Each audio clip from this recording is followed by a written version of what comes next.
Namaste. I'm sure all of you must have found a research question by now. It was in your vicinity, in your departments, in your clinics and everywhere. So today, let us see how to approach the research question.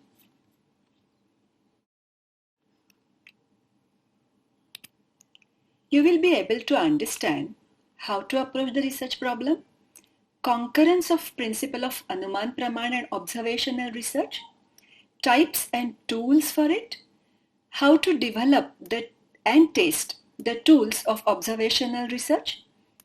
There are 4: interview, questionnaire, observation and measurement. You will also come to know about the concepts of reliability and validity of the selected tool and overview of methods of analysis. In the last lecture, we have seen that there are 4 approaches of a research problem. In the literary approach, you can study or you can evaluate a text, a chapter, concept or a theme or even a treatment modality critically. You can also do manuscript evaluation to make a critical edition of unpublished manuscript. In the observational methods, we can think about descriptive, inferential or epidemiological techniques. In experimental approach, any research problem can be studied in laboratory or in live animals. And in clinical studies, with the open or comparative approach, we can find answers to a research problem.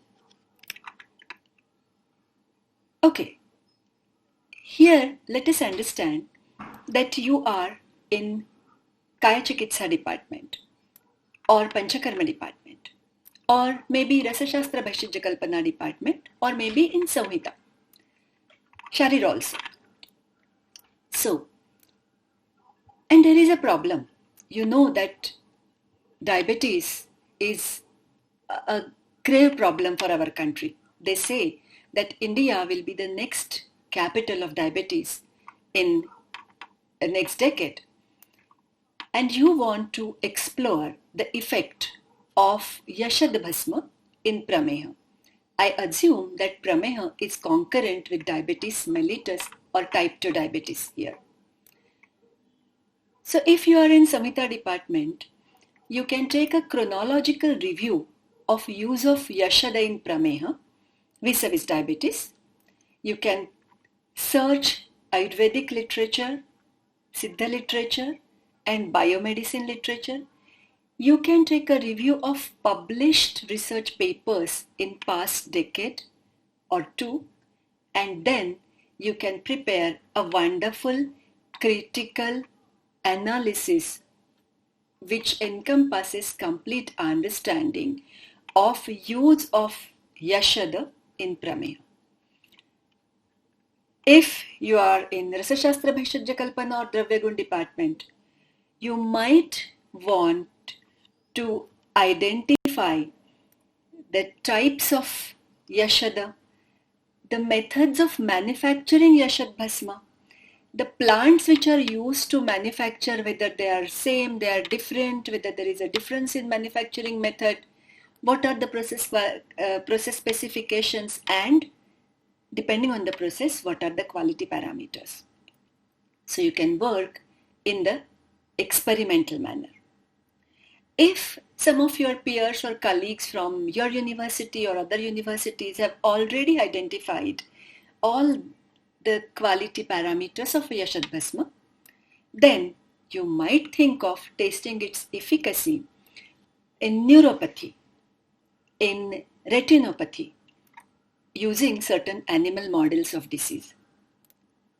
Or if you are in Chikitsa department, you might want to check in which type of patients Yashada Bhasma should be administered based on Ayurvedic principles. So screening of patients deemed to be fit to administer 𝐻𝐵 can be your research focus. If this is your research focus, then we can think of observational method. This observational method is also termed as descriptive research method, and it also has a variation called inferential. Now this descriptive research domain along with inferential leads us to epidemiological research methods, but we will see that in next lecture. Now observation is an integral part of Ayurvedic philosophy. In the first chapter of Charak-Samhita Sutrasthan, they have talked about observation. They say that he is the best physician who keenly observes the signs and symptoms of the patient and selects appropriate medicines to treat the disease. This is also termed as Anumana Prama. You know, Prama iti yathartha jnanam. Prama karanam pramanam. Vividhameva khalu sarvam satcha asatcha tasya chaturvidha pariksha aptopadeshaha pratyaksham anumanam yuktischa iti. Further, Anuman is explained as Anumanam khalu tarko yuktyapekshah. And they also say that it is Pratyaksha Purvam. Pratyaksha Purvam Trividham Trikalam cha Anumiyate. Trividham iti anena Anumana Traividhyam darshayati. Tena Karyat Karananumanam Tatha Karanat Karyanumanam Tatha Karya Karana Bhutanam cha Samanyato Darshanat Anumanam. Etat Trividham Anumanam Gruhitam Bhavati. Anumiyate iti atra yena tad anumanam iti vakyashesha. So, if you think for a minute, we take our clinical case by using Trividha Pariksha. Darshana, Sparshana, Prashnaihi. Darshana is minute critical observation. Sparshana, its primary measurement of the complaint of the patient as well as Koshtha Pariksha. And Prashna is interview, maybe questionnaire. So when we look at research, which is done to create evidence which can be loosely correlated or which is concurrent with Prama. Prama is Yathartha Jnanam, that is factual knowledge. It is different than opinion or feeling. We have seen this in last lecture.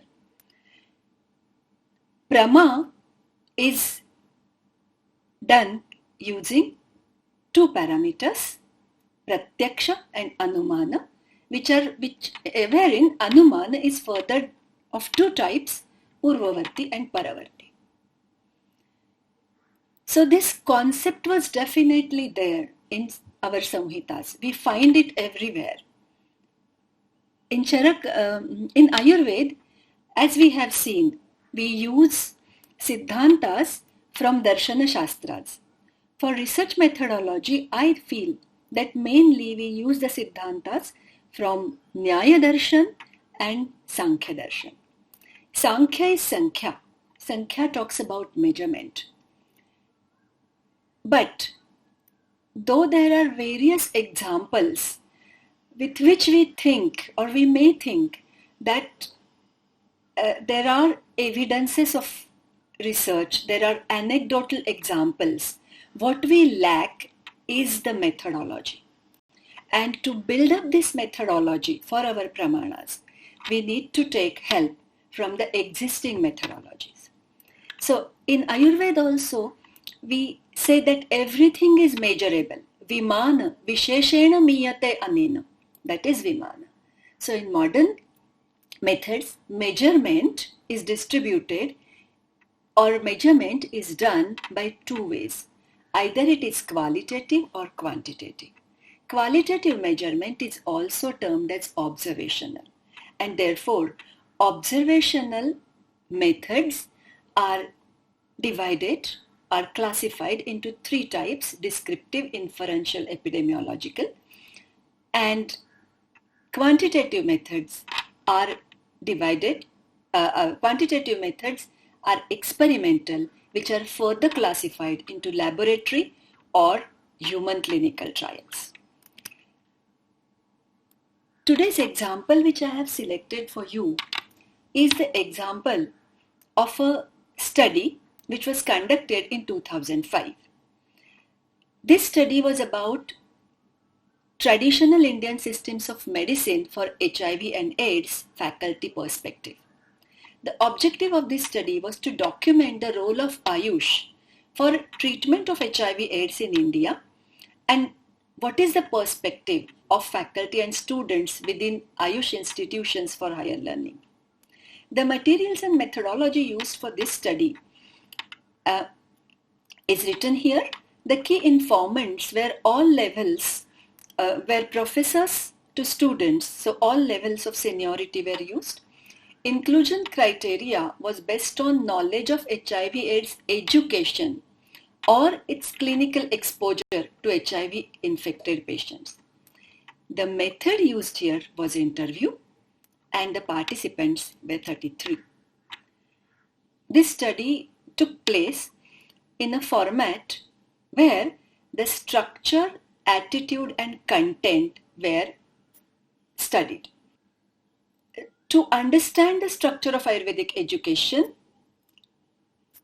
there were 4 sub-questions which were intended to get a sense of what the instruction of Ayurveda looks like in the institutions in 2005. How the instruction and clinical experience was carried out was defined using 4 sub-questions. To measure the attitude of faculty and students towards medical pluralism which exists in India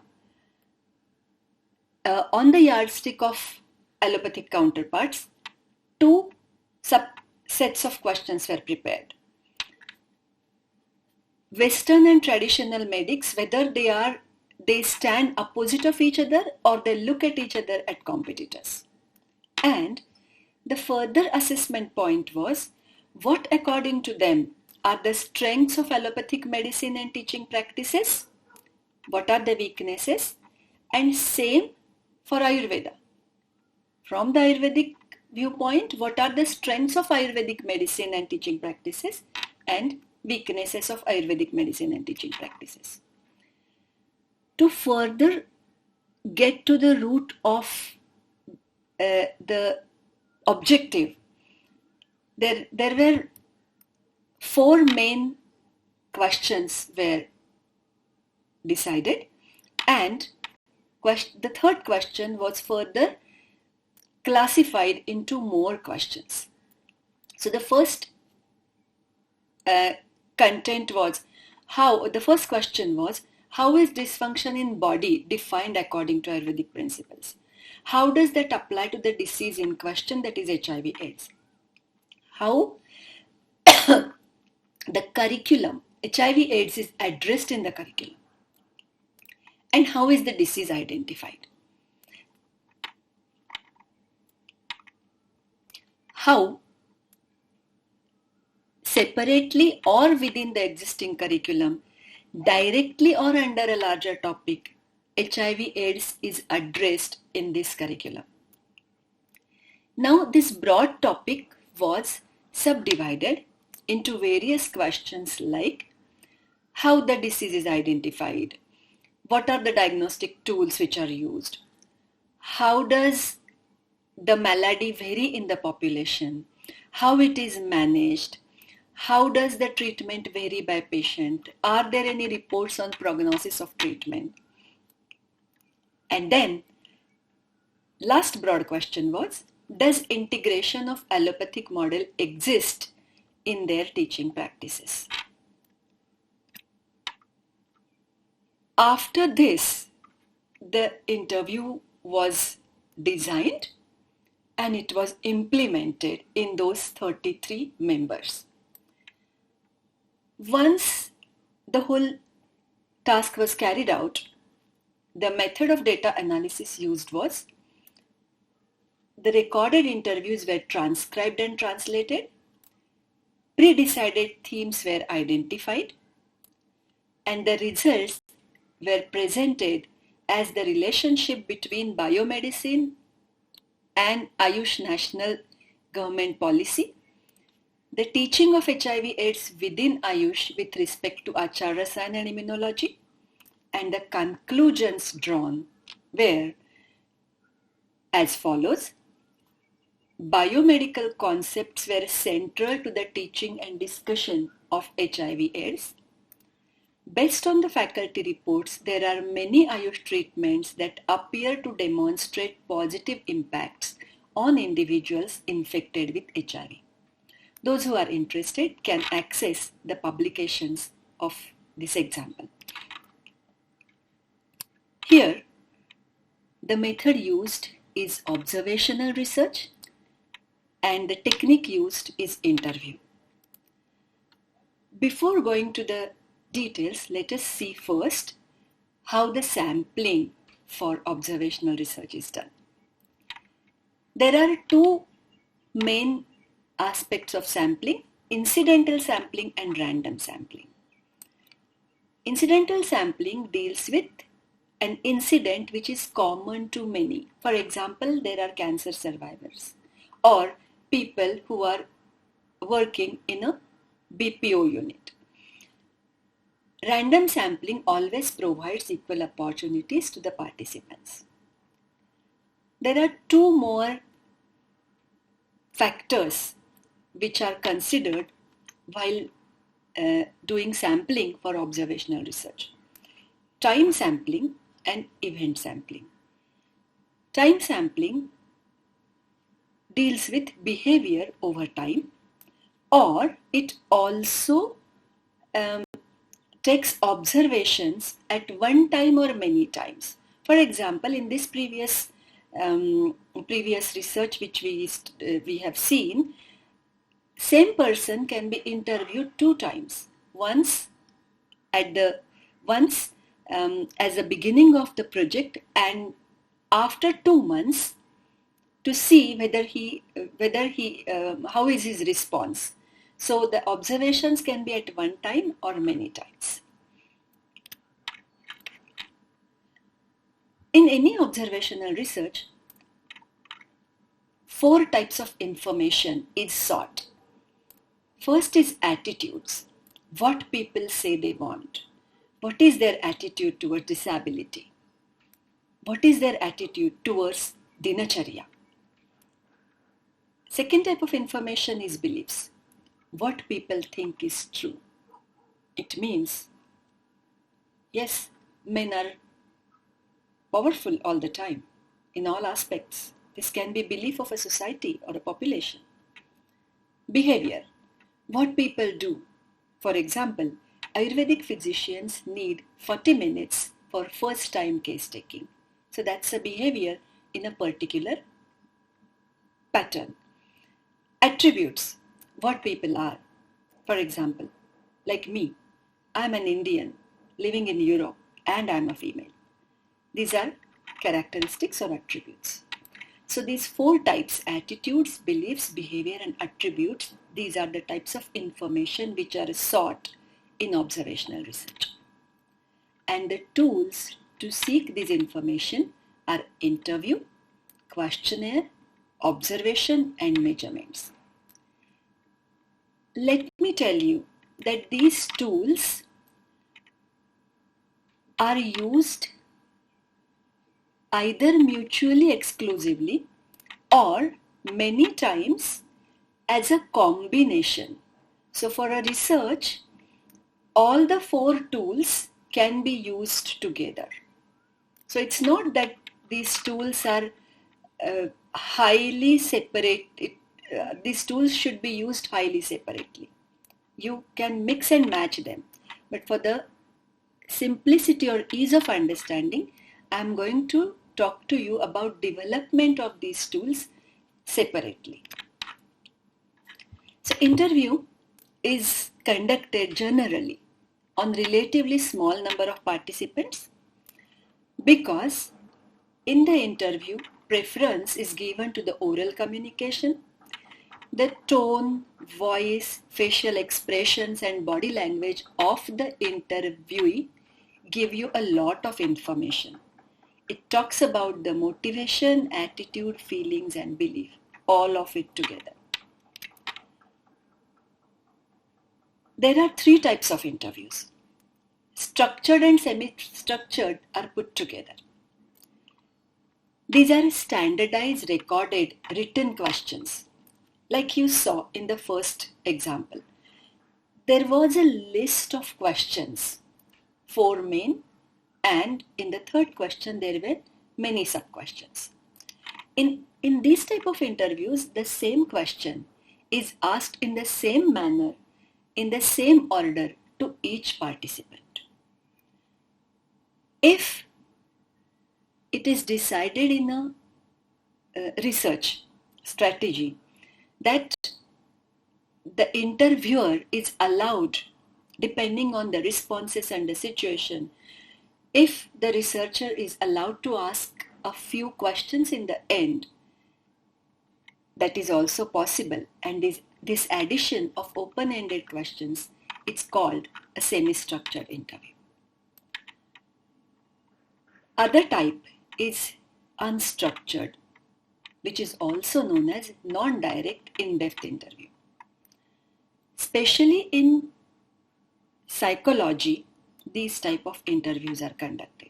They are psychoanalytical in nature, and it is expected that the talk should be free without being judgmental. The interviewee should feel comfortable and he should respond freely with a conviction that the interviewer is not judgmental about what he is talking about, his feelings, his perceptions, his way of behavior. This was the second type, unstructured. Now the third type of interview is focus group interview. Generally for this interview, there are 8 to 10 participants. There are 2 researchers. One conducts the interview, other one takes notes or records. This type of interview is generally conducted when a phenomenon has happened and you want diverse viewpoints on the same experience. For example,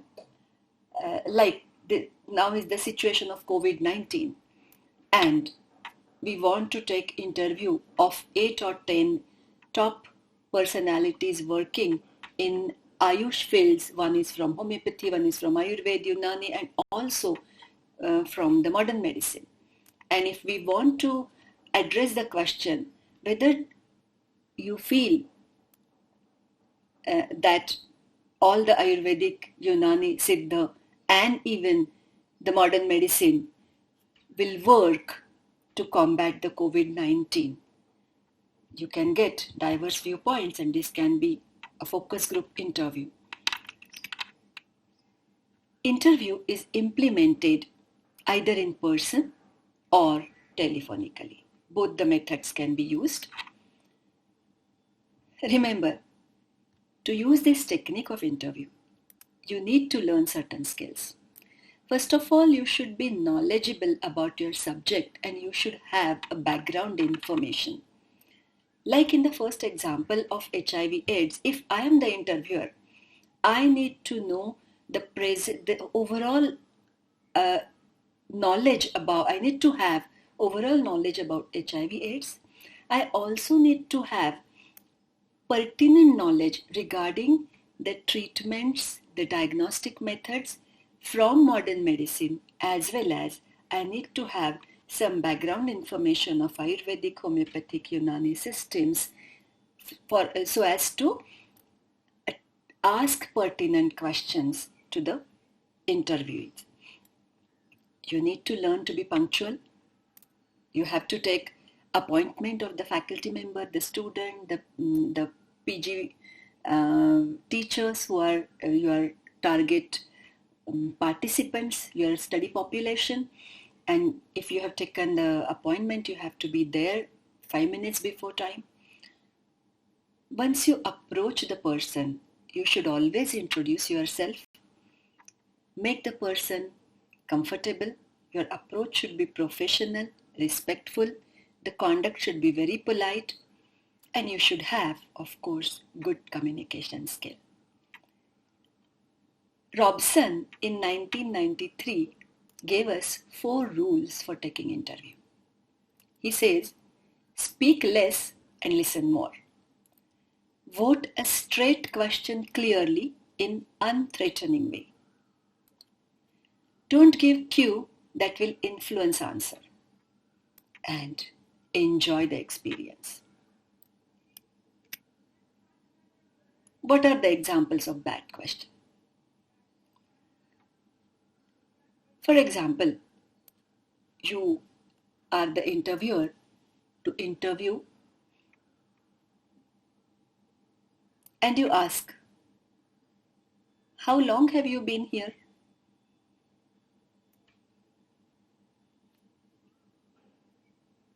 The question doesn't have any relevance with the topic at hand. Vague question. What are patients like? So if you are focused to take interview of a Panchakarma physician regarding use of Janu Basti, the question, what are patients like, becomes vague. Double-barreled question. Double-barreled question like, do you like working here or was your previous job better? Here you put the interviewee in dilemma. Jargon. Did you have CPM immediately after your knee surgery? This question is not going to lead you anywhere. Leading questions. Tell me about the benefits you got from attending the support group. Support group is a system where patients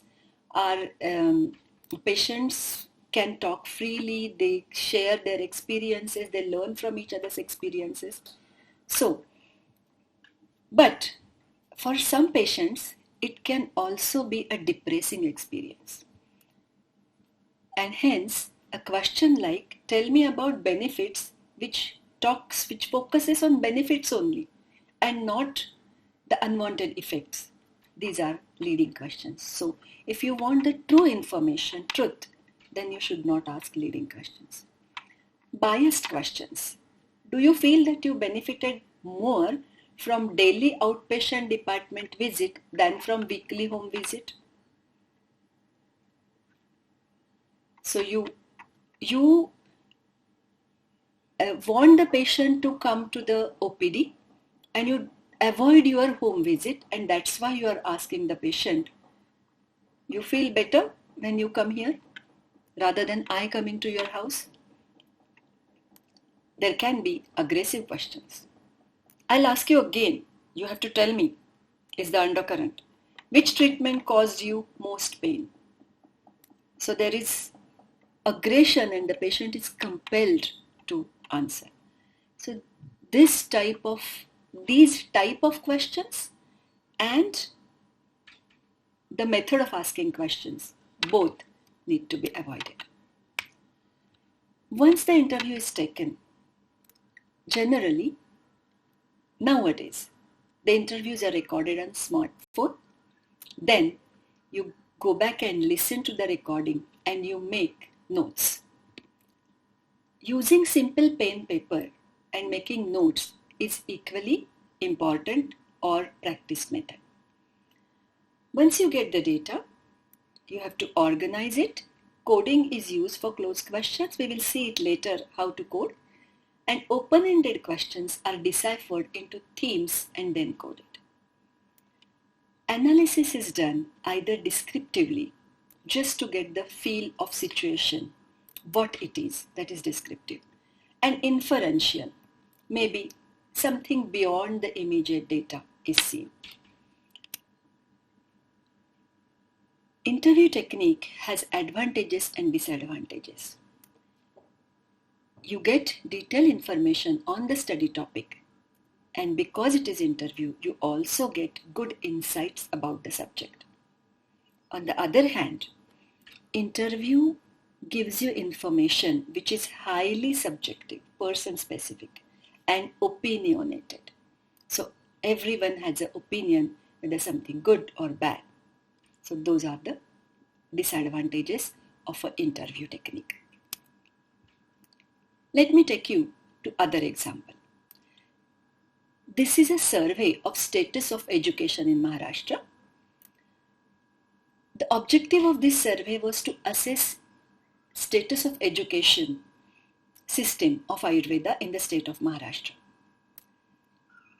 For this study, the institutes located in western and northern Maharashtra from rural, urban and metropolitan city were selected. The institutes were government, grant-in-aid and autonomous. From these institutes, all levels of seniority participants, key informants were selected. Inclusion criteria was based on willingness to participate, and here the method used was questionnaire. Total 600 UG students, 24 PG students and 30 teachers participated in the study. You can access this report by clicking the link.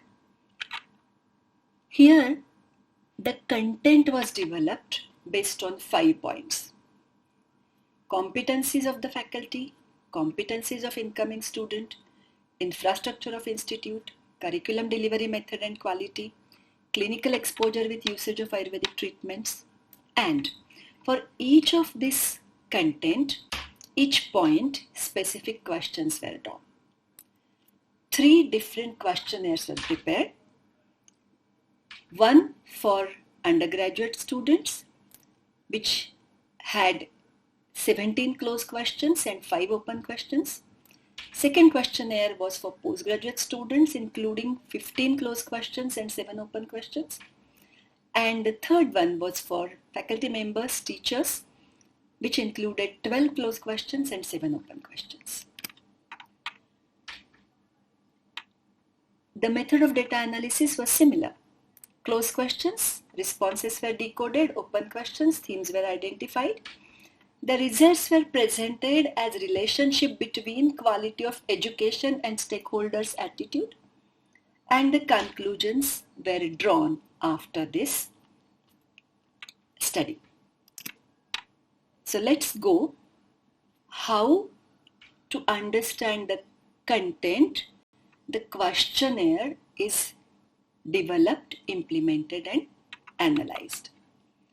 To do this, first we have to see what are the types of the questions, characteristics of the questions, what is a good questionnaire, how to check the accuracy of the questionnaire, and once it is implemented, what is the method of analysis.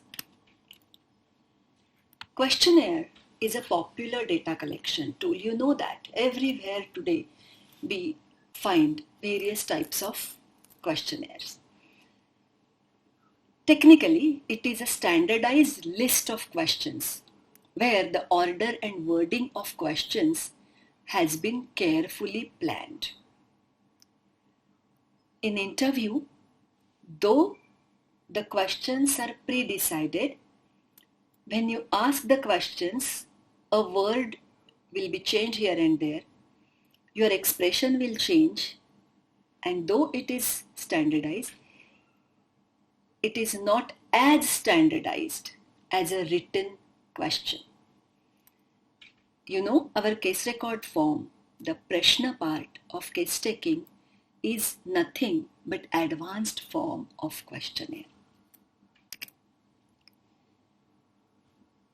We are talking about self-administered questionnaire. So questionnaire can be administered in 2 ways. Either the participant has the questionnaire in his hands, he reads, he writes online also, or the questionnaire is circulated. but in both the cases it is called self-administered questionnaire. Questionnaire can use two mediums. Either it is in words or it can be completely in pictures.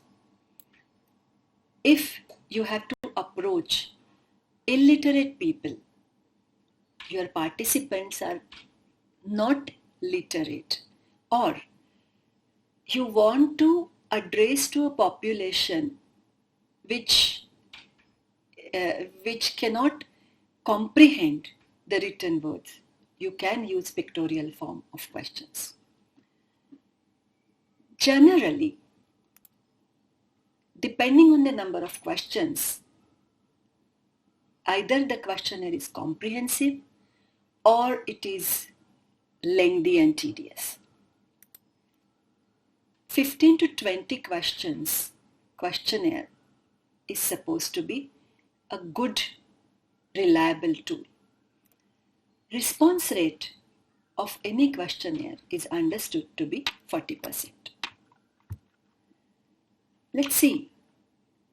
There are three types of questions: closed, open, or organizational. Closed questions can be of two types, either yes or no, that is called as dichotomous.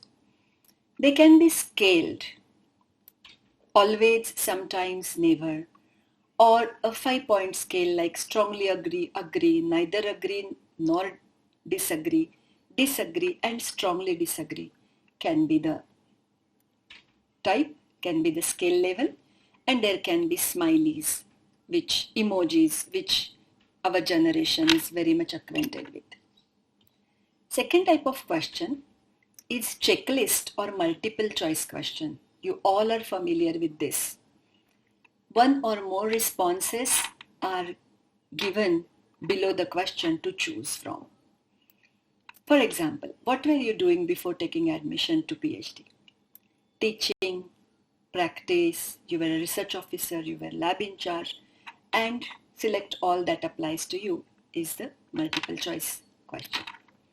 There are ranking questions. Just like this, please indicate your level of interest in the course modules. Place 1 for the type in which you are most interested, and then place 2 for the next interesting module. So here are 5 modules: biological sciences, group work and ethics, teaching, learning, behavioral science, managerial module. The ranking questions, you can see biological sciences is opted as the top interest for you. Fourth type of question is grid or matrix question. Here the respondents are expected to fill in each cell in the matrix. So in my shop, I have tablets, I have syrups, I have suppositories and creams and lotions. So I should tick all of these, and then I have to state that I have 20 types of tablets, 2 types of suppositories, and like this. So this is called grid or matrix type of questions. After closed questions, let us see how open questions are created. Please state your opinion about measurement of patient satisfaction. This question can be addressed by 5-6 lines or even 1 page, 500 words. What, in your opinion, the best method to provide good service to geriatric patient population? Again, there can be an essay on this question. These are called open questions. The third major category is organizational questions. There are 2 types in organizational questions: filter and funnel. Let us see what is a filter question. Are you a physician or surgeon? And then there is instruction in bracket. If your answer is physician, go to question 2. If it is surgeon, then go to question 3. Funnel type of questions are like, what department do you work in? I work in Chikitsa. How many staff are there? 6. How long have you been here? 5 years. So this is a funnel type of question. Let me tell you the characteristics of questions to be avoided. Irrelevant to issue. For example, in your hospital pharmacy, how many kalpanas are available to distribute to the patients is my theme. And while putting this questionnaire, I have asked a question on what is the turnover of drugs in the dispensing unit. Prima facie, both the areas look similar, but no, your focus is on the dosage forms and its inventory. It's not on turnover. So it is irrelevant to the issue. There are some highbrow questions, which are abstract questions with complicated language. There are hypothetical questions, like imaginary situation. What would you do if you would have 𝐋𝐞𝐜𝐿 𝐏𝐻 in the dispensary? Completely imaginary. Here's a question that is based on opinion of other person. Like, I have heard that in your study you use this type of medicine. Not necessary. And kitchen sink question, which is anything but the point. In kitchen sink, you put all types of utensils. There are vegetable leaves, the leftovers, everything. So these 5 types should be definitely avoided while designing a questionnaire and also while jotting down questions for interview. So the checkpoints for good questionnaire are appropriate, considering the characteristics of respondent population. A questionnaire has to have a logical flow in accordance with the research topic. The presentation and layout of the questionnaire should be appealing. Instructions and the information has to be clear. And you must pre-decide the distribution and follow-up method. Like whether you would like to distribute the questionnaire in the class of students, or you wish to distribute the questionnaire to the participants in a community hall, or you want to use the electronic technique like SurveyMonkey instrument to deliver your questionnaire to potential participants. So that you have to decide prior to taking up the project. Always remember, to get useful information, your question should reach to the participant in the way that you intend to. What you want to say, only that the respondent should understand. And for this, a few rules are followed. First rule is readability formula. What is readability formula? It is counts of language variables in a piece of writing in order to provide an index of probable difficulty for readers. Tough to understand, right? In simple words, generally, in any questionnaire, any question should not contain more than 10 to 15 words, and each word should be maximum simple as you can make it. So the word should be simple and the sentence should be short. How this readability formula is decided? Generally, the age group of 14 to 15, that means a student who who has, or any participant who has done 10th standard should be able to understand the question. So the grade 10 means 10th standard, and the comprehension of the participant is understood at that level. After all, considering all of this, you have prepared a questionnaire, you implemented it, and you have to analyze it. So the information in the questionnaire is analyzed in two ways, qualitatively and quantitatively. Also, descriptively and in an explanatory way. How to go ahead with this qualitative analysis? The simple method used is coding.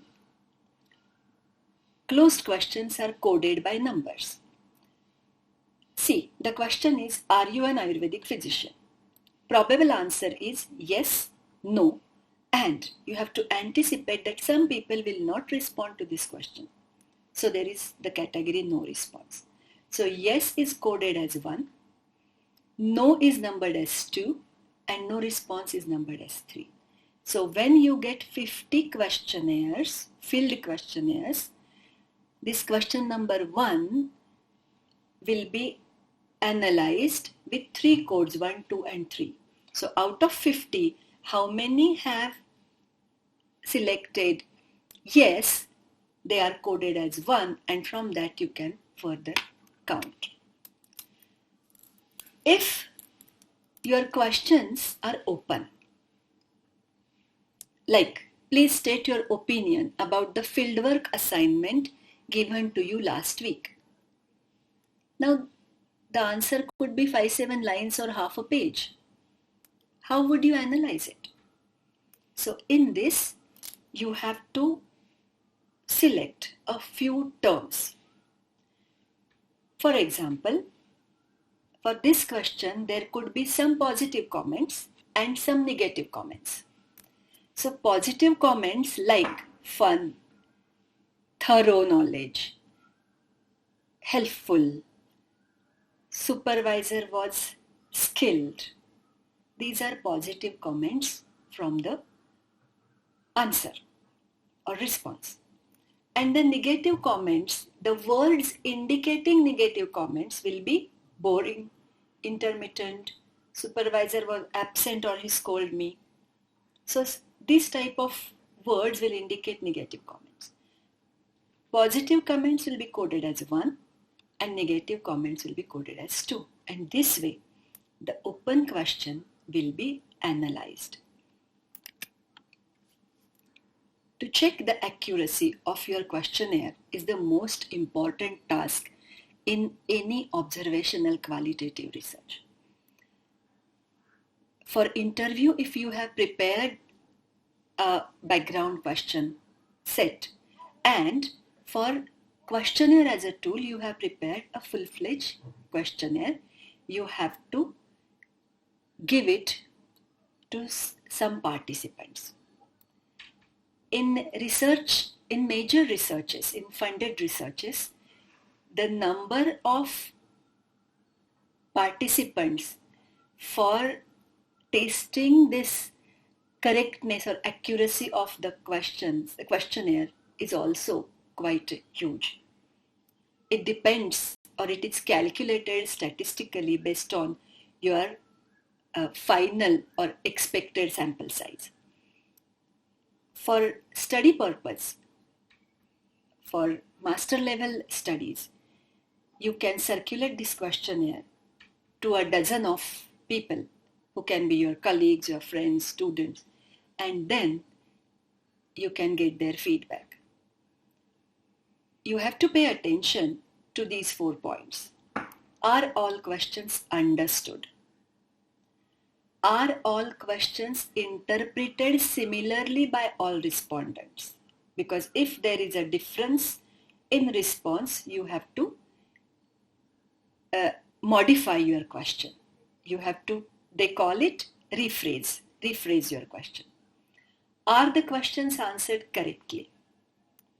There are probable answers, and whether the questions are answered correctly, you can see. And the fourth question is, does the question and covering letter create a positive impact? After this, your questionnaire is finalized and your tool is ready to implement. Like interview has some disadvantages and advantages, questionnaire also has some. They are relatively cheap and easy to administer. You don't have to take appointment, you wait, you keep calling the person 3 times, 4 times, then he gives you appointment, you go wait there, spend an hour taking his interview. If needed, you have to go again. So that whole process doesn't happen in case of questionnaire. You can easily send it across using your email access. Questionnaire can reach to large number of participants. Error rate in data is low except for the open type, and it is relatively easy to analyze. At the same time, the rate of response in a questionnaire is very low, 40%. That means if you want to have 100 participants responded to your questionnaire, you have to send your questionnaire to 400 participants and keep doing follow-up. Sometimes you never know whether the participant is sensitive to the complex issue or not. He can be insensitive. If the response of your questionnaire is very low, then the representation of population, selected study population, is questionable. And the questionnaire may elicit superficial information which may need further probing by using other method of observational research like interview. With this, we finish with the 2 tools, interview and questionnaire, and in the next lecture, we will discuss about 2 remaining tools, observation and measurement. Thank you.